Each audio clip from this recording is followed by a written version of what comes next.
আসসালামু আলাইকুম প্রিয় দর্শক, অন্য মঞ্চের আলোচনায় আপনাদের সকলকে আমন্ত্রণ জানাচ্ছি।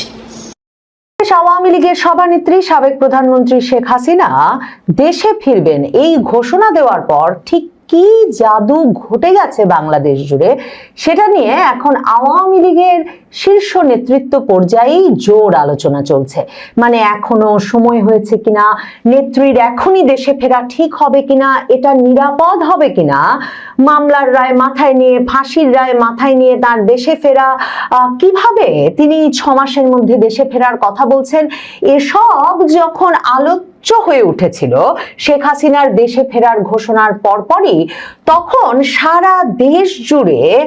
আওয়ামী লীগের মানে ছাত্রলীগের ব্যানারে যে অপ্রতিরোধ মিছিল শুরু হয়েছে এবং এমন এমন জায়গায় এমন এমন আকারের মিছিল হচ্ছে এবং সারা বাংলাদেশে এই মিছিলের বেগ ছড়িয়ে পড়েছে, তখন আওয়ামী লীগের এই বর্ষিয়ান নেতাদের থেকে শুরু করে শীর্ষ নেতৃবৃন্দ সকলেই চমকে গিয়ে টের পাচ্ছেন যে শেখ হাসিনা এমন একটা সময়েই এই দেশে ফেরার ঘোষণা দিয়েছেন যখন সত্যিকার অর্থেই একটা মোমেন্টাম তৈরি হয়েছে, একটা চরম মুহূর্ত তৈরি হয়েছে, যখন সারা দেশে নেতাকর্মীদের পিঠ এমন ভাবে দেয়ালে ঠেকেছে যে তারা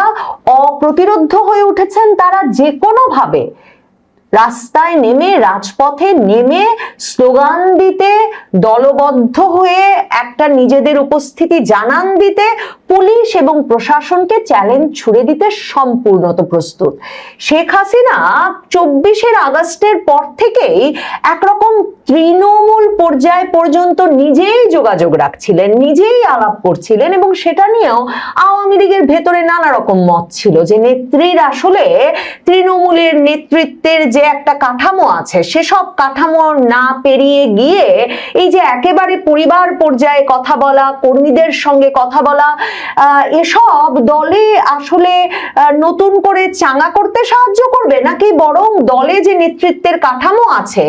সেটাকে আরো অকার্যকর করে তুলবে। শেখ হাসিনা অবশ্যই এসবে তেমন কর্ণপাত করেন নাই। তিনি মোটামুটি 24 ঘন্টার মধ্যে 16 ঘন্টার বেশি কাজ করছেন, ফোনে কথা বলছেন, দেশে বিদেশে নানা জায়গায় টেলিগ্রামে গ্রুপে গ্রুপে এক রকমের সংযোগ স্থাপন করে ইউনিয়ন পর্যায়ে, ওয়ার্ড পর্যায় পর্যন্ত আলাদাভাবে এক একটা ওয়ার্ড, এক একটা ইউনিয়ন ধরে ধরে তার বৈঠক করা শেষ। আর সংসদীয় আসন ধরে ধরে বৈঠক তো করা শুরু করেছেন গত বছর থেকেই। কাজেই এ অবস্থায় দলে তিনি যখন সাক্ষাৎকারগুলোতে বলছেন শেখ হাসিনা যে তিনি এরই মধ্যে চিহ্নিত করেছেন যে দলের এই বিপর্যয়ের সময় কে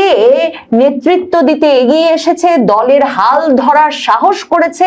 দলকে সংগঠিত করছে, রাখছে বিভিন্ন এলাকায়, এবং তিনি বলেছেন যারা এরকম বিপদের সময়ে দলের হাল ধরতে পেরেছে এবং আওয়ামী লীগের রাজনীতিকে এগিয়ে নিয়ে যেতে পারছে তারাই আগামী আওয়ামী লীগের নেতা। শেখ হাসিনা যে আওয়ামী লীগের নেতা কারা হতে যাচ্ছেন সেটা পছন্দ করে ফেলেছেন, মানে চিহ্নিত করে ফেলেছেন। দল পুরো চাঙ্গা হয়ে উঠেছে, সংগঠিত হয়ে উঠেছে। ম্যাজিকের মতো আওয়ামী লীগের শীর্ষ নেতৃবৃন্দ টের পাচ্ছেন সারা দেশ জুড়ে তাদের নেতা কর্মীদের মধ্যে সেই চাঙ্গা মনোভাব ফুটে উঠছে এবং তারা যে কোনোভাবে রাজপথে উপস্থিতি জানান দিয়ে দলকে সর্বশক্তি দিয়ে রাজনীতিতে ফেরাতে যেমন বাংলাদেশে প্রস্তুত, তেমনি শেখ হাসিনার বাংলাদেশের আগমনের জন্য তারা অধীর আগ্রহে অপেক্ষা করছেন। শেখ হাসিনা দেশে যাবেন, ফাঁসির রায় মাথায় নিয়ে দেশে যাবেন, এই এক ঘোষণা সারা দেশে নেতাকর্মীদেরকে এমন ভাবে শক্তিমান করে তুলেছে যে সেই জাদুর এক রকমের প্রভাব সর্বত্র পাওয়া যাচ্ছে। এই অবস্থায় কলকাতায় তোফায়েল আহমেদ সহ আওয়ামী লীগের বেশ কয়েকজন বর্ষিয়ান প্রবীণ নেতার যে মৃত্যু হয়েছে সম্প্রতি, চট্টগ্রামের সাবেক মন্ত্রী ইঞ্জিনিয়ার মোশাররফ হোসেন, বীর মুক্তিযোদ্ধা একেএম রহমতুল্লাহ সহ আওয়ামী লীগের যেই বর্ষিয়ান নেতারা সম্প্রতি প্রয়াত হয়েছেন তাদের স্মরণে একটা শোক সভার আয়োজন করা হয়েছিল কলকাতায়। এবং ভারতের অনলাইন পত্রিকা দ্য ওয়াল লিখছে, কলকাতার উত্তর শহরতলিতে স্মরণ সভার আয়োজন করেছিল আওয়ামী লীগ। একটা অনুষ্ঠান বাড়িতে আয়োজিত সেই সভায় কলকাতা ছাড়াও পশ্চিমবঙ্গ এবং রাজ্যের বাইরে বসবাসকারী আওয়ামী লীগের নেতাকর্মীরা উপস্থিত ছিলেন। বিভিন্ন সূত্রে জানা যাচ্ছে আওয়ামী লীগ, ছাত্রলীগ, যুবলীগ, মহিলা লীগ, স্বেচ্ছাসেবক লীগ সহ আওয়ামী লীগ এবং এর অঙ্গ সংগঠনের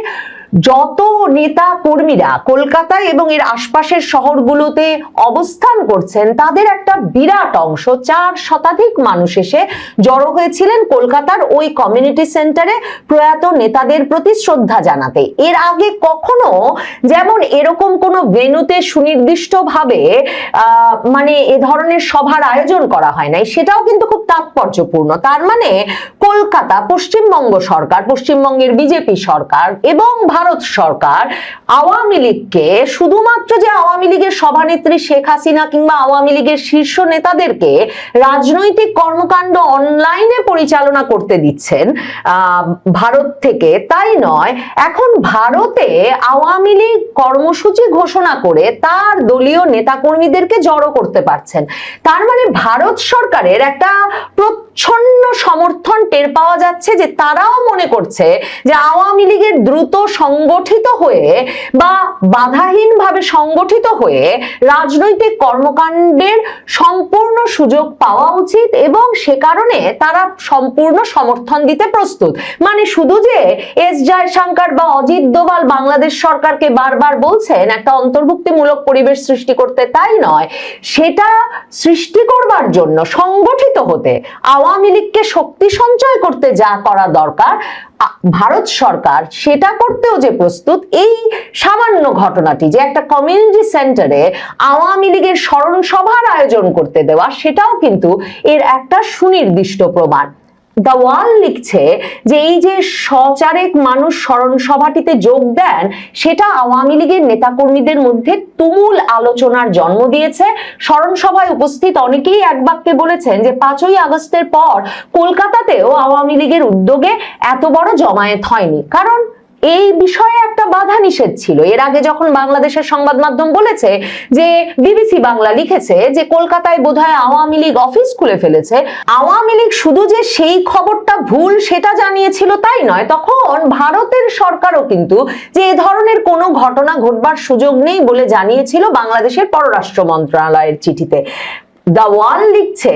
যে শুক্রবার রাতের ওই সভায় প্রবাসী আওয়ামী লীগ নেতাদের দলের ভবিষ্যৎ নিয়ে অত্যন্ত আত্মবিশ্বাসী বলে মনে হয়। ওই সভাটায় গিয়ে কে কার নেতা, কে কার কর্মী এসব ভুলে আওয়ামী লীগ, যুবলীগ, মহিলা লীগ, স্বেচ্ছাসেবক লীগ সহ সকল নেতা কর্মীরা যারাই পেরেছেন তারাই প্রয়াত নেতাদের শ্রদ্ধা জানাতে গিয়ে উপস্থিত হয়েছেন। কারণ এই সকল নেতাদের যারা অনেকেই মুষড়ে পড়েছিলেন, দলের কাছ থেকে সরেছিলেন, অনেকেই ভীষণ নেতিবাচকতার সাথে ভাবছিলেন যে বোধহয় একটা দীর্ঘ সময় ফেরা সম্ভব হবে না, কিংবা তারা আসলে নেত্রী শেখ হাসিনার বারবারের আহ্বান সত্ত্বেও দলের কাজে সক্রিয় হচ্ছিলেন না, সেই নেতা কর্মীদেরও একটা বিরাট অংশ কিন্তু কলকাতার ওই সভায় গিয়ে যোগ দেন এবং সকলেই ভীষণ ইতিবাচক ভাবে এ আলাপ শুরু করেন যে তারা একটা মোমেন্টাম টের পাচ্ছেন, একটা চরম মুহূর্তের দিকে যে শেখ হাসিনা নিয়ে যাচ্ছেন দলটাকে, এবং সেই দলের নেতা কর্মীরা যে দেশ জুড়ে প্রস্তুত হয়ে গেছেন এবং তারা দুঃসাহসী অপ্রতিরোধ্য হয়ে গেছেন সেটা একরকমের আঁচ করতে পারছেন এবং দেশে ফেরার সময় সুযোগ খুব শিগগিরই আসছে সেটা যে বোঝা যাচ্ছে। সেই আলাপটা ওই শোক সভায় ভীষণভাবে তুঙ্গে ওঠে এবং এখন পর্যন্ত ওই সভার কয়েকদিন পেরিয়ে যাওয়ার পরেও আওয়ামী লীগ এবং এর অঙ্গ সংগঠনের নেতাকর্মী যারা দেশে আছেন বিদেশে আছেন তাদের ভেতরে এই ইতিবাচক আলাপটাই আরো জোরে সোরে হচ্ছে যে এই ঐক্য যদি ধরে রাখা যায়, মানে কে কার নেতা কে কার কর্মী না ভেবে তৃণমূলের যেই নেতা বা কর্মীরা নিজেরা নেতৃত্ব নিয়ে দায়িত্ব নিয়ে দলকে সংগঠিত করছেন, রাজপথে উপস্থিতি জানান দেওয়ার পরিস্থিতি তৈরি করছেন, তাদের বিষয়ে কোনো বাধা তৈরি না করে তাদের কাজটাকে কি করে আরো সহজ করে দেওয়া যায়, তাদেরকে কি করে উৎসাহিত করা যায়, তাদেরকে কি করে আরো সাহস দেওয়া যায়, সে কাজটা যদি করতে পারেন নেতৃত্ব,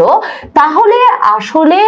বাংলাদেশ জুড়ে জেলায় জেলায় থেকে উপজেলায়, উপজেলায় থেকে গ্রামে গ্রামে এমন বিরাট মিছিল হবে যে পুলিশ প্রশাসন আরো ভরকে যাবে। এই নেতৃবৃন্দ নিজেদের মধ্যে আলাপে ওই সভাতেও বারবার কথা বলেন যে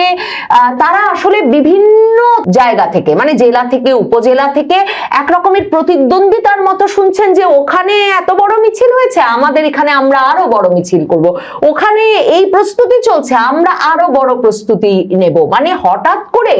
আওয়ামী লীগের ভেতরে আমেজটা এমন ভাবে বদলে গেছে যে তৃণমূল থেকেও তারা আর শুধুমাত্র বাধা, ভয়, মামলা, হামলার কথা শুনছেন না, বরং তারা শুনছেন তৃণমূল প্রস্তুত, তৃণমূল মাঠে নামতে প্রস্তুত, এবং তৃণমূল বরং অন্য আরেক জেলা বা উপজেলাকে চমকে দিয়ে আরো বড়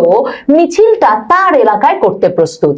এই সব বিষয়ের একটা আদান প্রদান যখন তোফায়েল আহমেদ সহ আওয়ামী লীগের